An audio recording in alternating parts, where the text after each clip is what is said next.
मदार गांव में स्कूल खोलने के लिए नेताजी, शिक्षा मंत्री, विधायक, बुधायक और भी जाने किस किस के पास गए बल। उन पर मक्खन लगाते रहे, उनका पेट पूजते रहे, जेब भरते रहे। ये सब बातें नेताजी ही सुनाया बताया करते थे। साल में 4-6 चक्कर तो आते ही थे। गांव में 4-6 घंटे रुकते भी थे।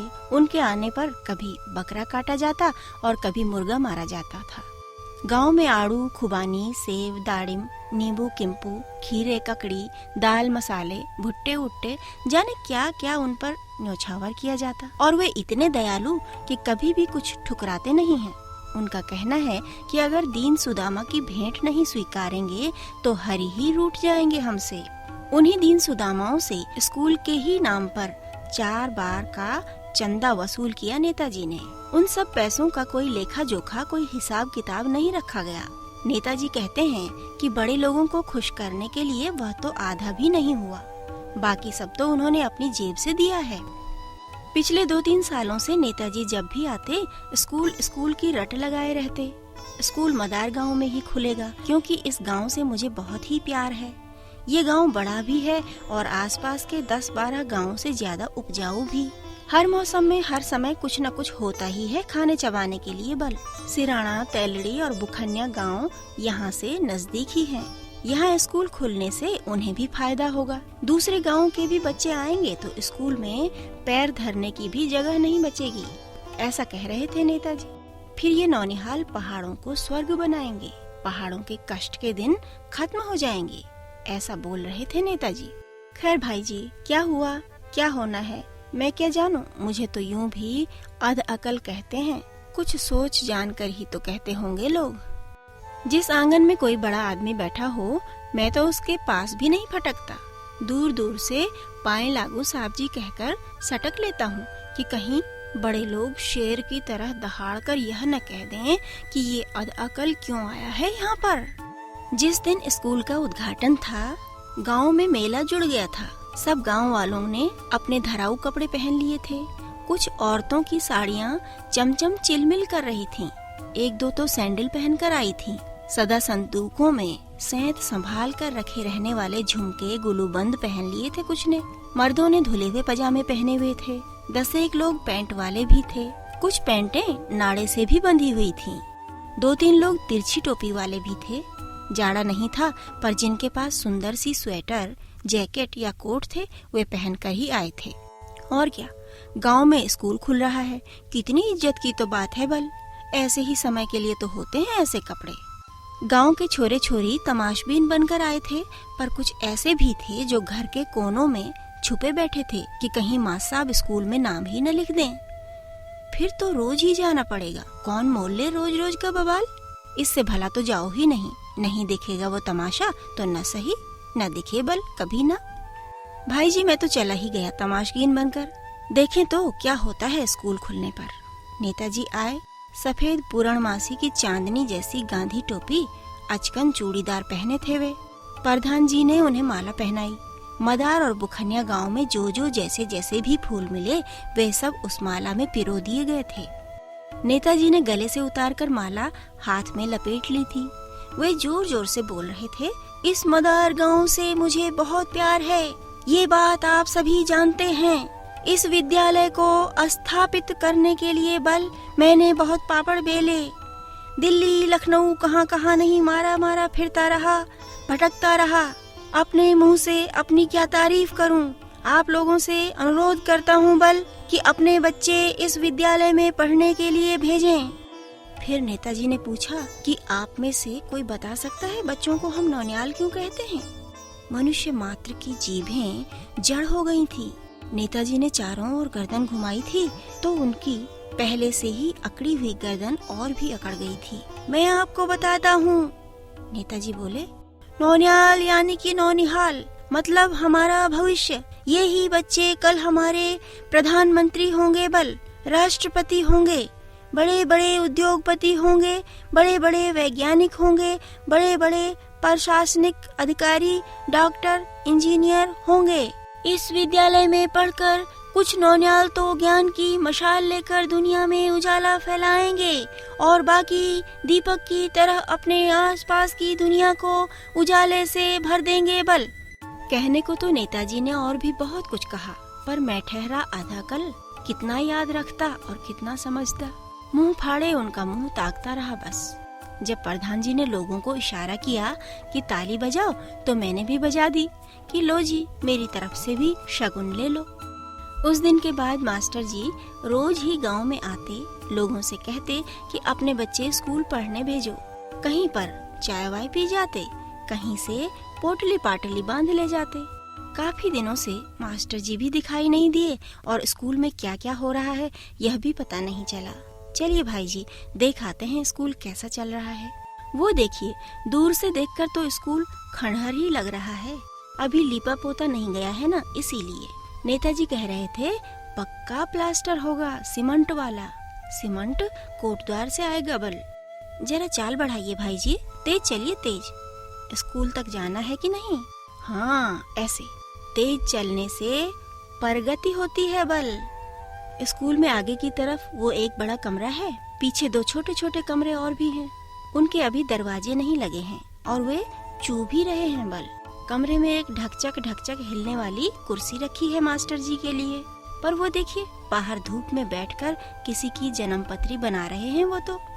सामने दरवाजे के पास जमीन पर हमारे मदार गांव के प्रेम ठेकेदार का लड़का झाड़ू बैठा है। आप सोचते होंगे भाई जी कि क्या बात करता है यह आधा कल भी, भला झाड़ू भी कोई नाम हुआ? तो सुनिए भाई जी, इस झाड़ू की माँ के पेट गिरते रहते थे। 4-5 बार पेट गिरे, फिर 2 लड़कियां होकर मर गईं। उनके पीछे जब यह लड़का हुआ तो सभी घर वालों के डर के मारे कुहाल थे कि पैदा तो हो गया, पर भला भला बचेगा भी या? तो यूं ही झूठ मूठ का झाड़ू से बटोर कर उसे घर से बाहर कर दिया कि लो जी, हमने तो दूर फेंक ही दिया इसे। तभी तो यह झाड़ू बच पाया बल। फिर 6 महीने तक तो इसकी माँ और दादी इसे पल्लू में छिपाई छिपाई ही पालती रहीं कि कोई टेढ़ी आंख से न देख दे उसकी ओर, कोई नजर न लगा दे, कोई टोना टोटका न कर दे। तब से आज तक इसके सर पर मनस कर 4-6 मिर्चें तो रोज फूंकती ही हैं वे। घर में अपने खाने को चाहे नमक न हो, गांव का कोई भी जीव झाड़ू को जरा सरक न भर कह दे तो उसकी माँ और दादी दोनों नरभक्षी बाघिनें बनकर कहने वाले को उधेड़ कर रख देती हैं। और ये झाड़ू साहब इतने ढीठ हो गए हैं कि रास्ते चलते 1-2 को गिराए बिना तो इनका खाना हजम ही नहीं होता। वह देखिए पढ़ रहे हैं वो, पीछे हाथ करके कभी किसी की चिकोटी काट दे रहे हैं तो कभी थैले में साथ लाई कंकड़ियाँ दूसरों के सर पर मार रहे हैं। वो जो 4 आखर झाड़ू जी ने लिखे भी हैं पाटी पर, देवता पहचान सकें तो पहचाने, इंसानों के बस का तो नहीं है उन्हें पढ़ पाना। झाड़ू के दूसरी तरफ घंतू बैठा है। घंतू के हाथ पैर देखिए तो 12 महीने 2-4 फोड़े हुए ही रहते हैं, जो न कभी साफ किए जाते हैं और न उन पर दवाई लगाई जाती है कभी। मवाद बह बहकर इधर उधर फैलता सूखता रहता है। देखिए ना कैसा मक्खियों का मेला जुड़ा है उसके गात पर। वो देखिए दोनों हाथों से सर खुजा रहा है। वो जूं निकाल कर पाटी पर रखा और नाखून से कुचल डाला उसने। क्या बताऊं आपको, एक दिन मैंने उसकी माँ से कहा, बौजी कम से कम इस घंटू का मुंह धुला कर तो भेजा कर स्कूल। बौजी बोली, तू भी क्या बात करता है रे अधकले, स्कूल ही तो जा रहा है ना, दुल्हन खोजने थोड़े ही जा रहा है। घंटू के पल्ली ओर अकालू बैठा है। जब यह जन्मा था इसके बाप के बड़े बुरे दिन चल रहे थे। अन्न के दाने दाने को तक तरस कर रह जाते थे वे लोग, तभी तो इसका नाम अकालू पड़ा। यह 9 साल का होकर अब अक्षरों का मुंह देख रहा है। अभी तक अ भी नहीं बना पा रहा बेचारा। इसके बाप को तो दारू से ही फुर्सत नहीं है। पता नहीं काम क्या करता है, कौन पूछे उसे। महीने 2 महीने बाद घर लौटता है और दारू की 3-4 बोतलें संभाल कर वापस चला जाता है। अकालू रहता है ताक में कि कब घर में अकेला हो और 2 घूंट गले में डाल ले। उसने यह विद्या अपनी माँ से सीखी है, भले ही माँ को यह पता नहीं है कि उसकी विद्या बेटे तक चली गई है। अकालू की बगल में कालू बैठा है, इसको कल्या भी कहते हैं। इसकी माँ तो इसके जन्म के समय ही मर गई थी बेचारी। इसके बाप जी भी कुछ कम नहीं है, धार में दुकान है, बिक्री भी खूब है बल, पर आधी से ज्यादा कमाई दारू की भेंट हो जाती है। और जब पिताश्री टुन्न रहते हैं तो सपूत मौके का फायदा उठाता है। बाप की जेब से सारे रुपए पैसे निकाल कर आधे आधे करता है। आधा बाप की जेब में वापस रख देता है और आधा अपने नाड़ा घर के अंदर ठूस देता है। बाप जी अपनी जेब टटोलते हैं तो सोचते हैं कि कहीं गिर गुर गए होंगे। कलिया को कंचों से बड़ा लगाव है। यही शौक धीरे धीरे जुआ बनता जा रहा है। नाड़ा घर में डूब के आधे से अधिक रुपए पैसे इसी शुभ काम में लगते हैं। बाकी इसलिए संभाले रहते हैं कि दुकानों में कुछ चटपटी चीजें भी मिलती हैं। आज पता नहीं कल्याश्री स्कूल आ कैसे गए। वैसे घर से तो पार्टी थैला लेकर रोज ही लपक कर निकलते हैं स्कूल के नाम पर, लेकिन गांव के बाहर आते ही पार्टी थैला झाड़ियों को सौंप कर सारे दिन कंचे गुत्थी ही तो खेलते रहते हैं। माँ के न होने से निश्चिंत भी है कि टोकने वाला कोई नहीं है। कलिया के पीछे जो सीख सलाई सा छोरा दिख रहा है ना, उसका नाम वीर सिंह है भाई जी। इसका बाप दिल्ली में नौकरी करता था। उसे गांव वालों के बेमतलब के और गंदे नामों पर बड़ा गुस्सा आता था। सारे गांव से कहा था उसने, कोई मेरे बेटे का नाम मत बिगाड़ना, खबरदार जो किसी ने मेरे बेटे को बीरू भी कहा तो। वह भी क्या जानता था तब कि बेटा इस तरह अपाहिज हो जाएगा। दिल्ली ले गया था बड़े बड़े डॉक्टरों को दिखाने वीर सिंह को। डॉक्टर बोले कि पोलियो हो गया है।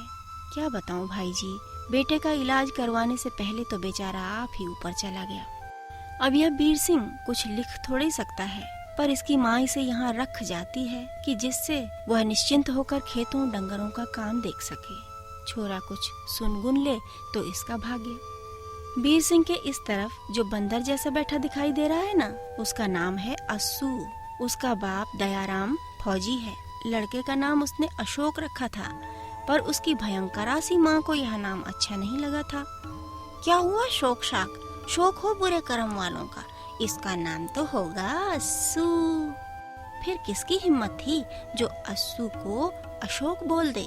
वहीं न कर दिया जाता उसके 7 पुस्तों का शोक। मास्टर जी भी बल नाक पर सरक आए चश्मे को ऊपर खिसकाते हुए रोज पूछते हैं, आज अस्सू आया है या नहीं आया है। अस्सू के बाल देखिए भाई जी, 12 महीने आँखों पर छाए रहते हैं। छोरा खींचता भी नहीं है। किताब पढ़ता है तो नाक पर चिपटा कर, और किसी की ओर देखता है तो आँखें और गर्दन टेढ़ी करके।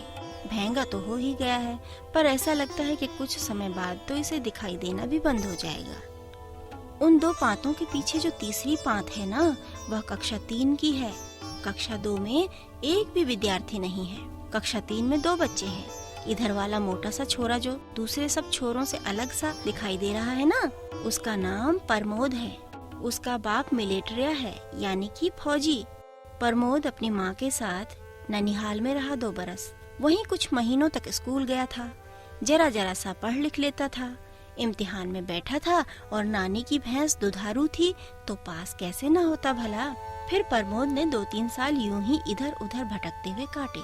स्कूल का तो नाम भी भूल गया था वह। जब प्रमोद 10 का हो गया तब उसके भाग से मदार गांव में स्कूल खुला। उन दिनों उसके पिताश्री घर आए हुए थे। उन्होंने मास्टर जी की जेब गरम की और गला ठंडा। मेरा मतलब है भाई जी, गला तर किया और लो जी, बेटा हो गया कक्षा 3 में भर्ती। अब वह बात दूसरी है कि वह 3 अक्षर भी नहीं लिख सकता। अकालू और प्रमोद में 3 महीने की छोटाई बड़ाई है।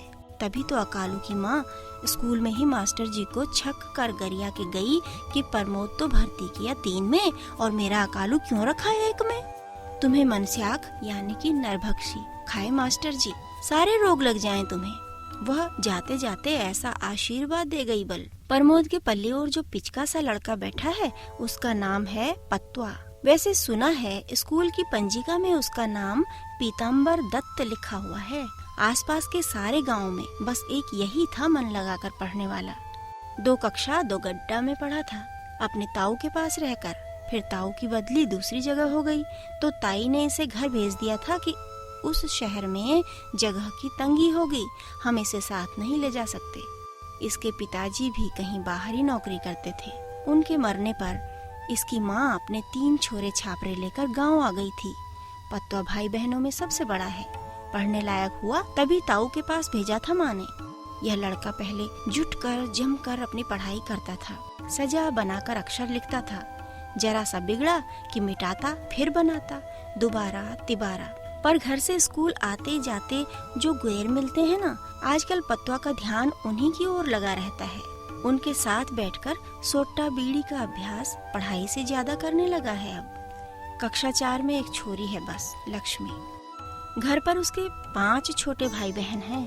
भोर में उठकर वह गोबर साफ करती है, झाड़ू लगाती है, कलेऊ बनाती है, तब स्कूल जाती है।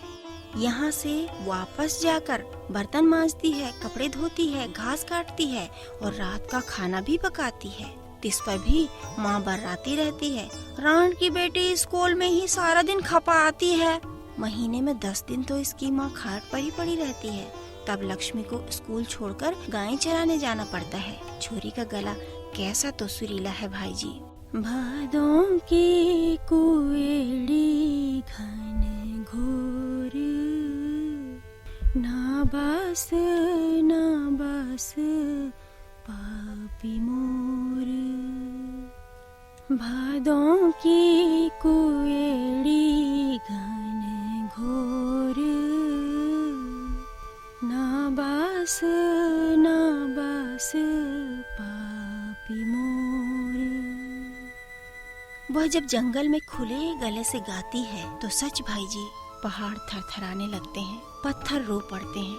कनी जनमीच गढ़वाल नारी, रोई रोझाई आंगड़ी सारी। कनी जनमीच गढ़वाल नारी, रोई रोझाई आंगड़ी सारी। कक्षा 5 में बस एक राजा पढ़ता है। क्या बढ़िया तो औजी यानी कि पारंपरिक गायक वादक था इसका बाप। गांव वालों के छोटे मोटे काम भी कर देता था, संग्रांद बजाता था, थोड़े बहुत कपड़े सिल देता था लोगों के। पर जिस दिन से उसके साले की दिल्ली में नौकरी लगी, उसे बाजा बजाने में शर्म आने लगी और कपड़े सिलने में भी।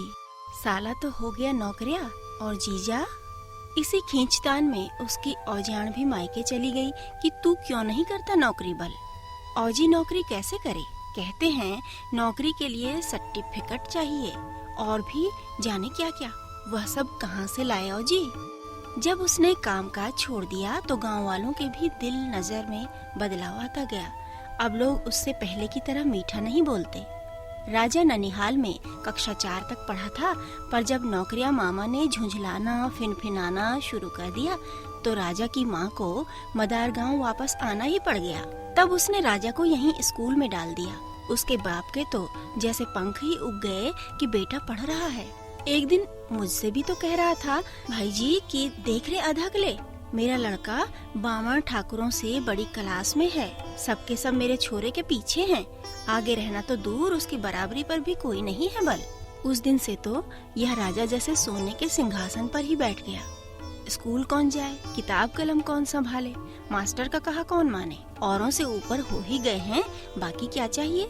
छोरों पर रौब जमाता है और छुप छुप कर उन पर पथराव करने के लिए दुबका रहता है इधर उधर। बाप बोलता है आरक्षण है बल, जब तक बाकी छोरे बन सकेंगे बाबू, मेरा राजा बन जाएगा बड़ा भारी साहब। और फिर ये सब बामण ठाकुरों के छोरे उसके लिए बोलेंगे बल, जय हिंद साहब जी। भाई जी मैंने आपको स्कूल भी दिखा दिया, पढ़ने पढ़ाने वाले भी दिखा दिए, पर मैं अध अकल ऐसा नहीं समझ पाया कि इन सब होनहारों में से, इन नौनियालों में से, मेरा मतलब इन नौनिहालों में से कौन बनेगा प्रधानमंत्री, कौन कौन बनेंगे वो क्या कहा था बल। हाँ, बड़े बड़े उद्योगपति, बड़े बड़े इंजीनियर, बड़े बड़े डॉक्टर, और वो क्या कहते हैं बल, बड़े बड़े वैज्ञानिक, और भी जाने क्या क्या। कौन संभालेगा देश, कौन संभालेगा दुनिया, और कौन संभालेगा वो क्या कहते हैं उसको आप पढ़े लिखे लोग भाई जी। अरे हाँ, मनुष्य तक। मैं कब से लगातार अकेले अकेले बोले जा रहा हूँ भाई जी, और आप हैं कि कम से कम मेरे प्रश्नों का उत्तर तो दे दीजिए भाई जी कि इन होनहारों में से कौन कौन। आप इतने चुप क्यों हैं भाई जी?